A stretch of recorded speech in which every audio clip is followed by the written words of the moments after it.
Hello दोस्तों, स्वागत है आपका अपना YouTube channel GS exam centre में।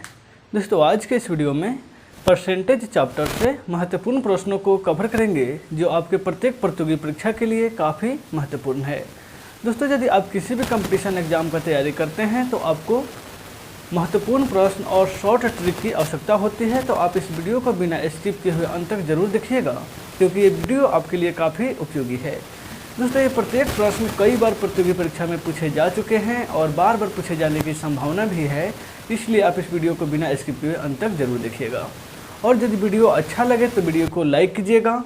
तो देखिए फर्स्ट प्रश्न आपके सामने दिखाई देगा जो यहाँ पे देखिएगा। पहला प्रश्न है, एक चुनाव में 20% मतों का प्रयोग नहीं किया गया तथा ए और बी दो उम्मीदवार में से ए ने कुल मतों का 40% मत प्राप्त किया तथा बी ने जितने भी मत पड़े उसका 60% मत प्राप्त किया तथा वह 1600 मतों से चुनाव जीत भी गया, तो बी को कितना मत प्राप्त हुआ है यही ज्ञात करना है।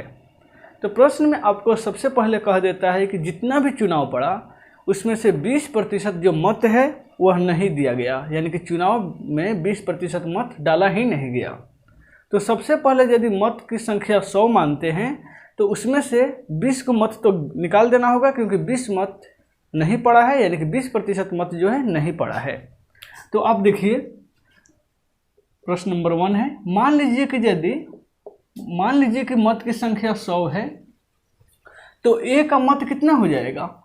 ए का मत हो जाएगा 100 का 40% हो जाएगा ना, ए का 40% हो जाएगा। तो ये हो जाएगा 2 और ये हो जाएगा 5, 5 से कटा दीजिएगा, चाहे यहाँ पे देखिए 100 से 100 कट भी जाता नहीं, 40/100 है तो 100 से 100 कटा दीजिए, यानी कि 40 जो मत हो गया ए का। लेकिन बी का जो मत आप ज्ञात कीजिएगा बी को, तो वह 1600 मतों से जीतता है। ठीक है, जितने भी मत पड़ा है उसका 60% मत बी को मिला है, जिसके कारण वह 1600 मत से जीत जाता है। तो कितना मत पड़ा है, तो 80% ही मत पड़ा है क्योंकि 20% मत जो है नहीं पड़ा है। तो आप लिखिएगा 80 गुना कितना, 80 का 60% यानी 80 गुना 60/100।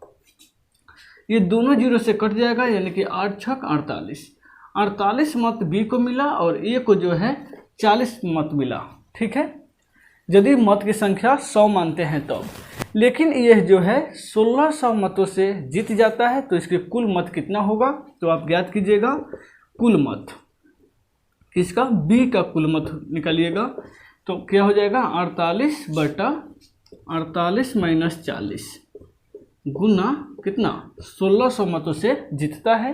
ठीक है, तो यहाँ पे आप ज्ञात कीजिएगा 48/8 गुना 1600, 8 दूना 16, 48 में 2 से गुना कीजिएगा तो 96 है, डबल 0 है तो 9600। इतना मत जो है कितना ज्ञात किसको मिला है, बी को मिला है, हमको यही ज्ञात करना है। तो देखिए प्रश्न बहुत बड़ा और आंसर काफ़ी शॉर्ट में। देखिएगा यह प्रश्न एसएससी सीजीएल के पीटी में पूछा गया है, इसलिए महत्वपूर्ण भी है। जिसका राइट आंसर दिया गया है कितना, 9600 है, यानी कि 9600 ऑप्शन ए में दिया गया है। आया समझ में। अब चलते हैं अगले प्रश्न में। क्वेश्चन नंबर 2 में दिया गया है, एक समचतुर्भुज के दोनों विकर्णों को क्रमशः 9% तथा 12% से बढ़ा दिया जाता है तो उसके क्षेत्रफल में कितना प्रतिशत की बढ़ोतरी हो जाती है, ये ज्ञात करना है।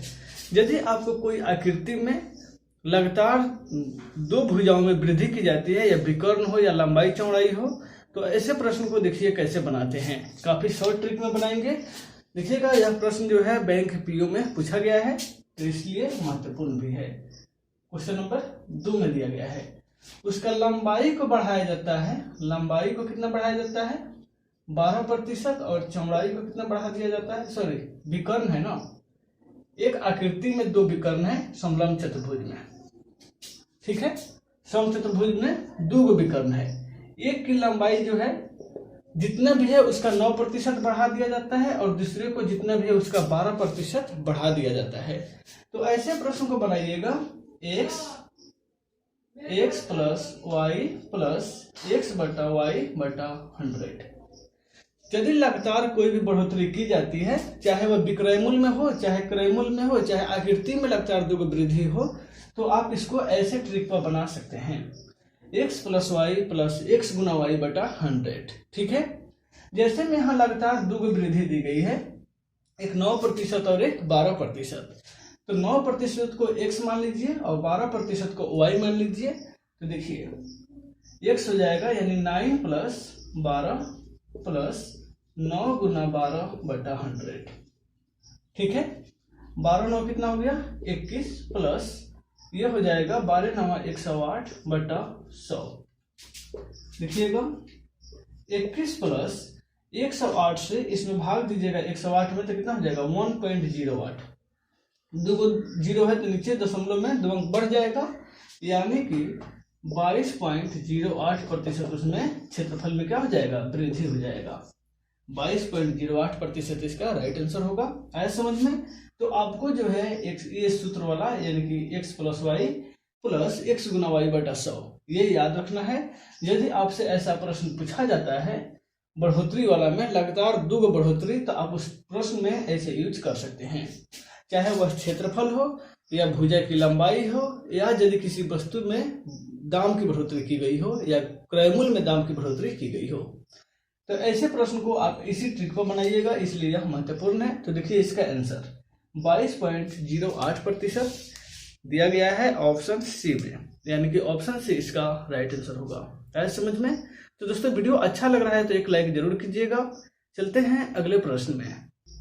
देखिएगा क्वेश्चन नंबर 3 में दिया गया है, एक आदमी का वेतन 30% से बढ़ा दिया जाता है, उसके बढ़े हुए वेतन को कितने प्रतिशत से घटाया जाए कि उसका प्रारंभिक वेतन जो है प्राप्त हो जाए।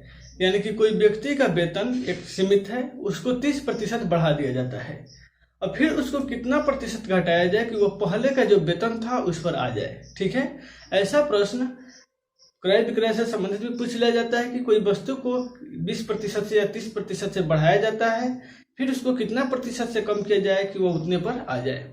ठीक है, तो आप ऐसे प्रश्न को ध्यान से बनाएंगे। देखिए काफी आसान है, काफी शॉर्ट ट्रिक में हम आपको बताते हैं। देखिएगा प्रश्न नंबर जो है 3 है।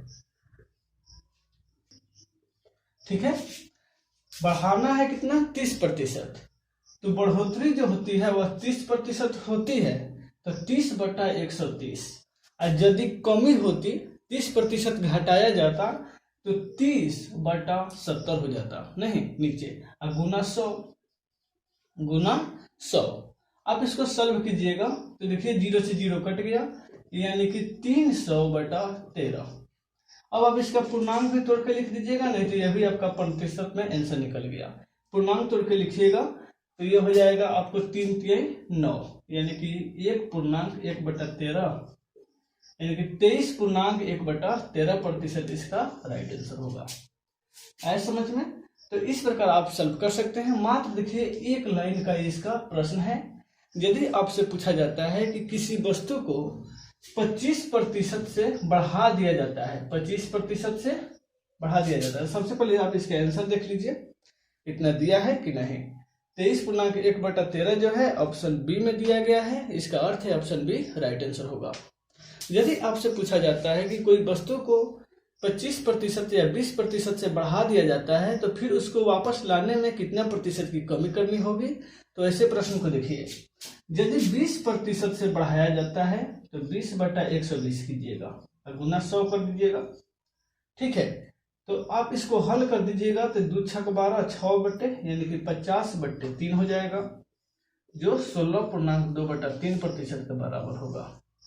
यदि आपको 25% से बढ़ाया जाता होगा तो 25/125 और गुना 100, यानी कि उसको कम करने के लिए कितना 20% की कमी फिर से करना होगा। तो ऐसे प्रश्न को आपको याद रखना होगा, ये ट्रिक। जितना बढ़ाया जाए उसको ऊपर, अब बढ़ाया जाता है तो 130 से 100 में जोड़ देंगे, या घटाया जाता है तो 100 में से घटा कर गुना 100।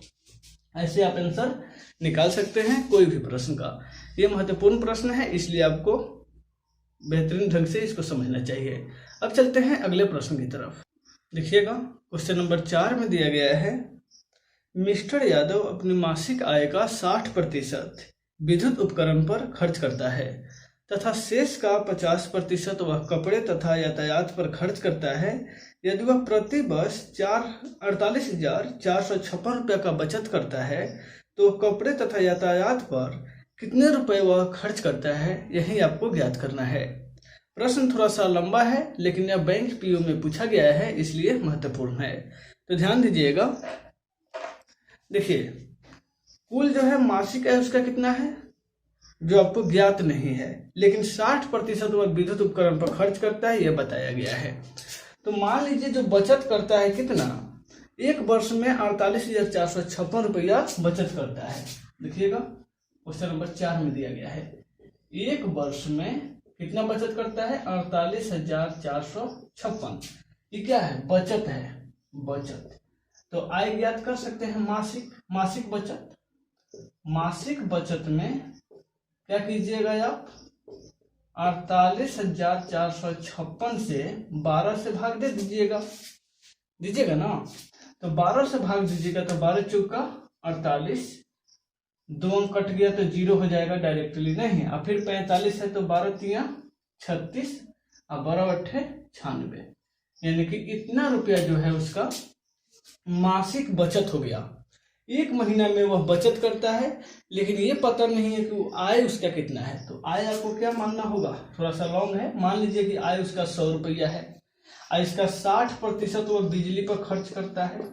तो 60 रुपया तो बिजली पर हो गया ना, हो गया कि नहीं, बिजली पर ये हो गया 60 रुपया। और शेष कितना बचता है उसके पास, 40 रुपया शेष बचता है, जिसका 20% जो है, 40 का 20 नहीं ना, 50% भाग कपड़ा पर और यातायात पर खर्च करता है।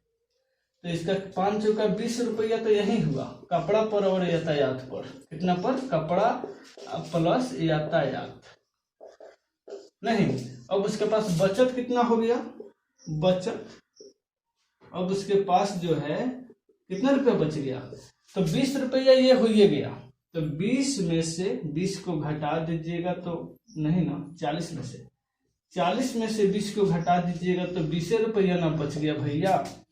उसके पास कुल 100 रुपया था, 100 में से 60% बिजली पर खर्च किया, 60%, तो बचा कितना, 40 रुपया। 40 रुपया में से 50% खर्च करता है कपड़ा और यातायात पर, जो होता है 20 रुपया। अब बच जाता है मात्र उसके पास कितना रुपया, 20 रुपया। तो पूछता है आपसे प्रश्न कि कपड़ा तथा यातायात पर वह कितना खर्च करता है। तो कुल पैसा कितना बचा, 20, खर्च करता है कपड़ा तथा यातायात पर कितना, 20। तो 20 और 20 रुपया खर्च करता है किसमें से, जो पैसा बचा है उसी में से ना। तो 20/20 और गुना बचत है 4,038 रुपया। बस इसी को हमको निकालना ही था। 20 से 20 को कटा दिए, बच गया 4,038 रुपया। यानी कि ये पैसा जो है वह कपड़ा और यातायात पर खर्च करता है। आया समझ में। प्रश्न थोड़ा सा लॉन्ग हो गया, यदि आपको समझ में नहीं आ रहा है तो फिर से इसको रिपीट करके वीडियो को समझ लीजिए, क्योंकि ये थोड़ा सा ऐसे भारी नहीं है, टॉप है लेकिन भारी नहीं है। यह प्रश्न थोड़ा सा टॉप भी है, महत्वपूर्ण प्रश्न है। तो महत्वपूर्ण है तो भारी होगा ही, थोड़ा सा लॉन्ग होगा ही नहीं, क्योंकि एग्जाम में तो आसान पूछा नहीं जाता है। आपको समय लगाने के लिए ही प्रश्न बड़ा बड़ा दिया जाता है। लेकिन देखिए, आप इसको शॉर्ट में बनाइएगा, काफी आसानी तरीका से तेजी से बना सकते हैं। तो दोस्तों, यदि आपको वीडियो ये अच्छा लगा तो वीडियो को लाइक जरूर कीजिएगा। चैनल को अभी तक आपने सब्सक्राइब नहीं किया है तो सब्सक्राइब भी कर लीजिएगा। फिर मिलते हैं नेक्स्ट वीडियो में नेक्स्ट प्रश्न के साथ। तब तक के लिए गुड बाय।